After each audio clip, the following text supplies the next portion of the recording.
There are battles you can see, arguments, failures, betrayals. But there are also battles that never show their face. You don't hear them. You don't see them. You only feel them, like a chill that slips under your skin at night, like a shadow that refuses to leave your room, like a whisper you can't quite catch. Some men carry scars on their bodies. Others carry scars no one else can see, burn marks on the soul, carved not by human hands, but by something darker, something that feeds on fear, something that lingers just out of sight. And maybe you felt it too. The sudden weight pressing on your chest while you lie awake.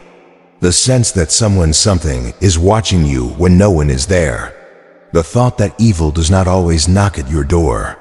Sometimes it slips quietly into your mind. Have you ever felt a presence when no one was there? Not the footsteps of a neighbor, not the sound of the wind, but something else, something that made your soul uneasy? For centuries, men have written about these encounters. The Romans called them spirits. The scriptures named them demons. The Stoics described them as shadows of the mind. But whatever the name, the experience is the same, an invisible weight that threatens to crush your peace. Evil may wear many masks. Sometimes it comes as temptation, urging you to betray what you know is right. Sometimes it comes as hatred, filling your heart with bitterness you never asked for. Sometimes it comes as envy, poisoning your joy when others succeed. And sometimes it comes as oppression, a heaviness in your spirit, so strong you can hardly breathe. We like to think we can fight these things by ourselves. We try to reason them away. We try to distract ourselves. We pretend they're not there. But when night falls and the world grows quiet, the battle returns. Because this is not a fight of muscle, nor of intellect. It is a fight of the spirit. And no man, however strong, was meant to stand against darkness alone. That is why, since the beginning of time, people have prayed. Prayer is not weakness. It is not surrender. It is alignment with a power greater than the shadows, a flame that no storm can extinguish. Prayer does not simply beg for protection. It summons it. It does not only ask, it shields. It builds a wall of light around your heart, a fortress for your mind. And here's the truth most men forget. The real battlefield is not out there in the world. It is inside you. Evil doesn't always break your door. Sometimes it whispers into your thoughts. Sometimes it feeds your fear. Sometimes it convinces you that you are alone. But when you learn to pray, not as empty words, but as fire from within, you realize you are never fighting alone. So today, I will take you into that battle. I will give you the words to speak when you feel the chill, the ritual to follow when the shadows grow near, and the shield to raise when you feel weak, because you are not defenseless. And even in the darkest night, there is always light. If you're ready to strengthen your spirit against the unseen, stay with me until the end and subscribe to True Stoic Way, where we walk this journey together. But this struggle we feel in the silence of the night is not new. It is an ancient battle, one that has pursued men for centuries, always aiming at the same target, the human mind. The ancients believed that every war has two fronts, the one fought with weapons, and the one fought in silence, inside the human heart. The Stoics understood this well. For them, evil spirits were not always winged creatures or monstrous beings. They were disturbances of the soul, forces that unsettled the natural order within. Fear, rage, envy, these were not mere emotions. They were intruders. When allowed to take root, they grew into tyrants that enslaved the mind. Marcus Aurelius once wrote, "You have power over your mind, not outside events. Realize this, and you will find strength." The Stoics saw evil not as an external monster to slay, but as disorder seeking entry into the fortress of reason. Evil spirits, in this sense, thrive when we let our guard down, when we allow fear to dictate our actions, or anger to burn unchecked. To the Stoic, protection came not from charms or amulets, but from the discipline of thought, the guarding of reason, the shield of virtue. Yet, the scriptures tell us something more. They warn that evil is not only within us, but also around us. For our struggle is not against flesh and blood, Paul wrote, but against the rulers, against the authorities, against the powers of this dark world, and against the spiritual forces of evil in the heavenly realms. Evil does not simply whisper. It hunts. It seeks to sow fear where there was courage, doubt where there was faith, division where there was unity. And unlike mere human weaknesses, these forces carry an intelligence, a persistence, a cunning beyond our own. So which is true, the Stoic or the Scripture? Perhaps both. Evil attacks the mind precisely because the mind is the gate. If your thoughts are unguarded, shadows slip in. If your heart is untended, weeds of despair grow wild. The battleground may be unseen, but it is no less real than any war fought with steel. Consider the story of a man, let us call him David. He lived his life as many do, working hard, providing for his family, wearing the mask of strength. Yet at night, when the world grew quiet, he felt the weight. Thoughts that were not his own pressed upon him. You are worthless. You are alone. There is no hope for you. He tried to drown them with noise, with drink, with distraction. But the darker he fought, the deeper he sank. One night, desperate, David remembered the words his grandmother used to whisper, "When you cannot fight, pray." With nothing left to lose, he spoke halting, uncertain, almost ashamed. But the words came out anyway.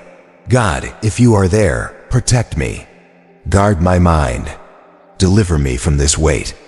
It wasn't thunder that answered. It wasn't fire. It was silence, but a different kind of silence. The kind that brings peace. For the first time in years, David slept without fear. And though the battle did not end in a single night, something had shifted. He realized he was not alone. Prayer had become his shield. The lesson is clear. Evil cannot win against a mind that stands firm. Whether you see it through Stoic eyes, as disturbances that must be disciplined, or through the lens of faith as spiritual forces seeking your ruin, the principle holds. You are not powerless. Your mind, guarded by prayer and strengthened by discipline, becomes a fortress no shadow can breach. This is the ancient battle. It does not rage on distant fields. It rages in your thoughts, in your fears, in the quiet moments no one else sees. And yet, victory has always been within reach, not because of your own strength, but because of the light you invite when you choose to pray. And in the midst of this unseen war, one truth rises again and again, the power of prayer. Not as empty words, but as a force that shapes the soul, a discipline that transforms weakness into strength. When most people hear the word prayer, they imagine sentences whispered into the air, desperate words spoken in a time of crisis, or rituals repeated without thought. But true prayer is something deeper. It is not only words, it is a state of mind. It is the soul aligning itself with a greater order, the way a compass needle aligns with true north. The Stoics, though they did not all pray in the way the faithful do, understood this principle. Marcus Aurelius wrote in his Meditations, not to entertain an audience, but to discipline his own mind. Every line of that private journal was a prayer in disguise, not asking for riches or favors, but reminding himself of the order of the universe, of the brevity of life, of the importance of reason and virtue. For Marcus, writing was a way to silence the chaos within, to center his spirit on what was eternal. That is what prayer truly is, not a performance, but a centering. Prayer connects us to a higher power, but it also awakens what is already within us. When you pray, you are not only speaking to God, you are also reminding yourself of who you are, of what you stand for, of the light you refuse to surrender. Prayer is not a plea of weakness. It is an act of strength. It is the voice that says, "I will not be moved. I will not bow to fear. I stand beneath the protection of a power that darkness cannot touch." Let me show you what I mean. If you are listening now, I invite you not only to hear these words, but to make them your own. Shield me, O Lord, from the shadows that hunt in silence. Guard my thoughts from the whispers of fear. Cover my heart with your light, so no hatred may enter. Strengthen my hands to do what is right, even when I tremble. Let no darkness rule my mind, for you are with me, and in your presence I stand unbroken. That is not magic. It is not superstition. It is focus. It is alignment. It is choosing, in that moment, to lift your eyes from fear to faith, from weakness to strength. And the more often you choose it, the stronger the shield becomes. Prayer does not drive away evil once and for all. Shadows will always return. Fear will knock again. Doubt will whisper again. But each time you pray, you are training your spirit the way a soldier trains his body. You are sharpening your sword. You are raising your shield. And when the enemy comes, you will not be found unprepared. Think of it as daily armor. Just as a warrior would not walk into battle without his breastplate, why should you face a day without guarding your mind? Prayer, practiced daily, is not a last resort but a constant defense. And over time, you will notice something remarkable. The shadows that once terrified you begin to lose their power. The fear that once ruled your nights begins to fade. The fortress of your mind grows stronger brick by brick, prayer by prayer. This is why prayer is not just about asking, it is about becoming. Each prayer shapes you. Each prayer aligns you. Each prayer builds the unshakable man you are meant to be. And here is where I will leave you with a simple call. If these words resonate, if you felt the weight lift even for a moment as we prayed together, then share this with someone who needs light tonight, so that our circle of protection grows wider, and no one has to fight the darkness alone. Yet words alone are not enough. To truly protect yourself, prayer must become a rhythm, a habit, a daily practice. And there is a simple ritual, just 5 minutes, that can build your shield day by day. Words have power, but power grows strongest when it becomes practice. Prayer spoken once is like a spark. It shines, but it fades quickly. Prayer woven into ritual becomes fire, steady and unshakable. That is why men of old did not only pray in moments of fear. They prayed daily, turning their words into rhythm, their rhythm into habit, and their habit into strength. Let me show you a simple ritual, a 5-minute shield you can carry into every day. You do not need incense, candles, or long ceremonies. You only need yourself, your breath, your words, and your focus. Step 1. Sit in silence. Find a place where you will not be disturbed. Sit down. Close your eyes. The silence may feel uncomfortable at first. Your mind will race, your thoughts will scatter, but remain still. That stillness is not emptiness. It is the soil where strength takes root. Step 2. Breathe deeply. Inhale slowly, filling your lungs. Hold it, then release. Repeat 3 times. With every breath in, imagine drawing light into your body. With every breath out, imagine releasing the weight of fear, anxiety, and anger. The Stoics taught that control begins with the breath. Scripture tells us that the very breath of life is a gift. In that moment, your breathing becomes prayer. Step 3. Recite the prayer. Speak words of power aloud, even if your voice shakes. It can be the prayer you heard earlier or one you shape with your own heart. For example, shield me from the shadows. Guard my mind from fear. Let light surround me, and let no darkness enter. Say it once, then again, then a 3rd time. Not as empty repetition, but as declaration. Every word builds the wall higher. Every word sharpens the sword in your hand. Step 4. Visualize a shield of light. Close your eyes and imagine a glow forming around you. At first it is faint, like the shimmer of dawn. Then it grows stronger, brighter, until you are surrounded by it. This is no fantasy, it is training for your mind. The more vividly you imagine the shield, the more your subconscious accepts it as real. And when the weight of fear presses against you in the night, your mind will remember you are not unprotected. Step 5. End with gratitude. When the ritual is done, whisper thanks. Not only thanks for protection, but thanks for the strength to stand, the breath in your lungs, the light that never leaves.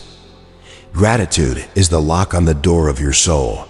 When your heart is thankful, shadows cannot enter. 5 minutes, that is all it takes.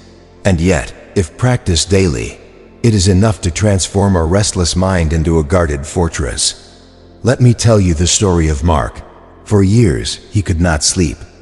Every night, when the lights went out, his chest tightened, his mind flooded with dark thoughts. He tried everything: medication, noise machines, endless distractions. Nothing worked. One day, a friend told him about this simple ritual.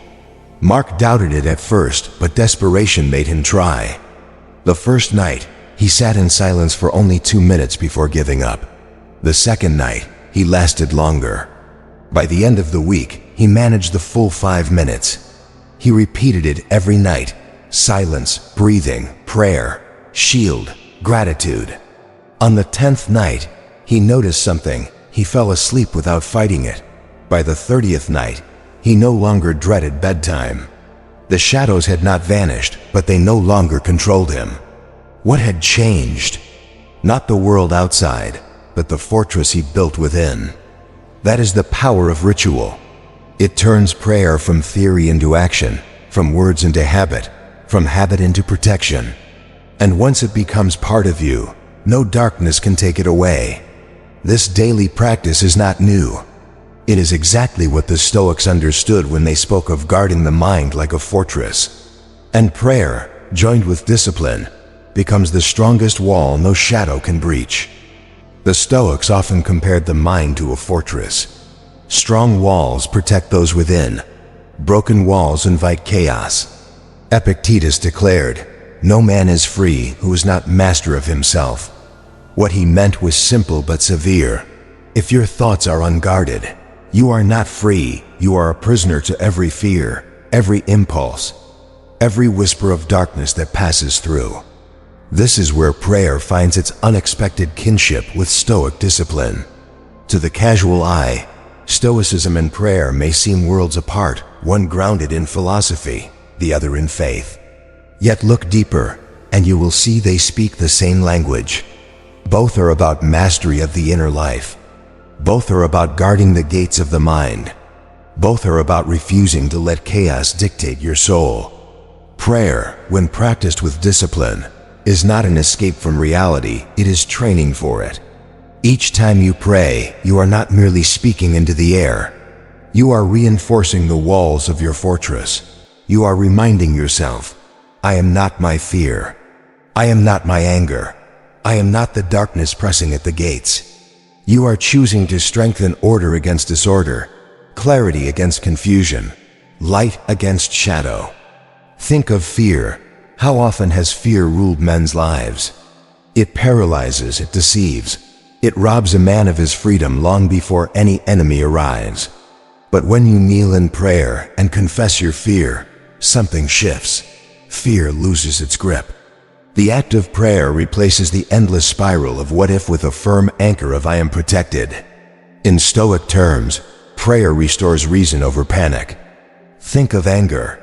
How many wars, betrayals, and broken families have sprung from a single spark of rage? Anger is a thief. It robs peace. It blinds judgment. It chains a man to reaction. Yet when anger rises and you answer it with prayer, you create distance. You step back. You remember that the storm is outside the fortress, not within. The prayer gives you the pause to master yourself before anger masters you. And think of weakness, the moments when you feel powerless, unable to continue, weighed down by despair. This is the very moment prayer was made for. In praying, you acknowledge your limits, but you also awaken the strength that lies beyond them. You stand not as a man abandoned, but as a man fortified. Epictetus taught that freedom is mastery of the self. The scriptures add that true strength comes when we are aligned with a power higher than ourselves. When you join these truths together, you see prayer for what it is, a discipline that guards the fortress of the mind. It is Stoicism infused with spirit, philosophy infused with faith. This is why we do not pray once and leave it behind. Just as a soldier sharpens his sword daily, Just as a fortress requires constant watch, so too must prayer become a rhythm. With each prayer, the walls rise higher, the gates grow stronger, the guards more alert. And soon, the shadows that once crept so easily into your mind find no door open to them. That is why we gather here on True Stoic Way, to keep sharpening the walls of our inner fortress together. For no man can fight alone, but united in discipline, in faith, and in practice, we become unshakable. But sometimes, truth is not best taught by philosophy, but by story. Let me tell you about a man who walked through despair, found light in prayer, and became a source of strength for others. There was once a man named Samuel. To those who knew him, he seemed ordinary, a husband, a father, a man who worked quietly and lived simply. But inside, his world was collapsing. Each night, when the house grew silent and the lights were dim, the weight descended. Dark thoughts crowded his mind. You are failing. You are forgotten. There is no way out. He would lie awake for hours, his chest tight, his breath shallow, as if unseen hands pressed against him. Day by day, despair closed in. He stopped laughing. He stopped dreaming. Even his prayers, when he tried to speak them, felt empty, like stones dropped into a bottomless pit. Friends told him to distract himself. Doctors gave him pills. But nothing touched the darkness that lived behind his eyes. One night, when the storm was at its strongest, Samuel reached his breaking point. He walked outside into the cold, unable to bear the silence of his room. Looking up at the sky, he whispered words he had not spoken in years. God, if you are real, if you are listening, help me. I cannot fight this alone. The air was still. No thunder rolled, no light split the heavens. And yet, something shifted. It was not dramatic. It was quiet. A warmth stirred in his chest, fragile but undeniable, like the faint glow of a candle in a room long dark. Samuel breathed deeply, and for the first time in months, he did not feel crushed. The weight was not gone, but it was lighter bearable. He turned back to his home that night, not as a man defeated, but as a man carrying a spark. He did not win the battle in one prayer.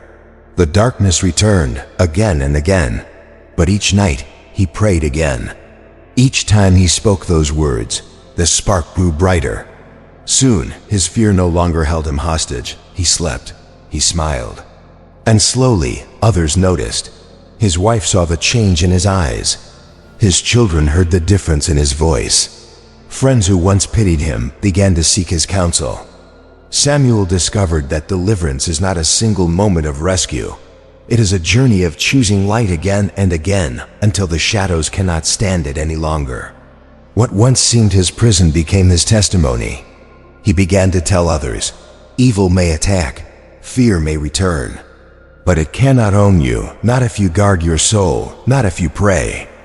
And so his story spread, not because he was perfect, but because he had endured. Samuel became living proof that even in the darkest night, prayer can carve a path back to dawn. Evil may touch anyone. It does not discriminate. It does not warn, but it cannot conquer a soul that refuses to surrender. And that is the hope we carry.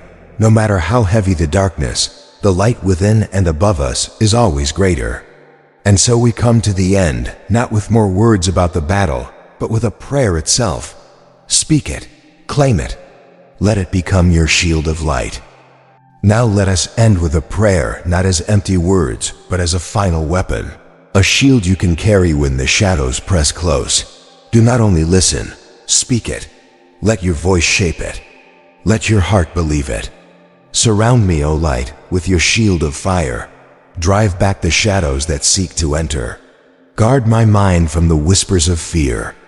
Guard my heart from the poison of hatred. Guard my soul from despair's embrace. Let my spirit stand firm as a fortress on the hill. Though the night is long, I will not bow. Though the enemy prowls, I will not yield. For I am covered in your strength. I am hidden in your peace. And I am unbroken beneath your hand. May no darkness claim me. May no fear define me. May no shadow overcome me. For I walk in the light, and the light walks with me. Amen. Say these words aloud. Say them again and again. For every time you speak them, the walls of your inner fortress grow stronger. The shield grows brighter, and the darkness loses ground. If you found strength in this prayer, don't let this be the last time we meet. Subscribe to True Stoic Way, leave a comment, I choose the light, and let's build a community where no darkness can prevail.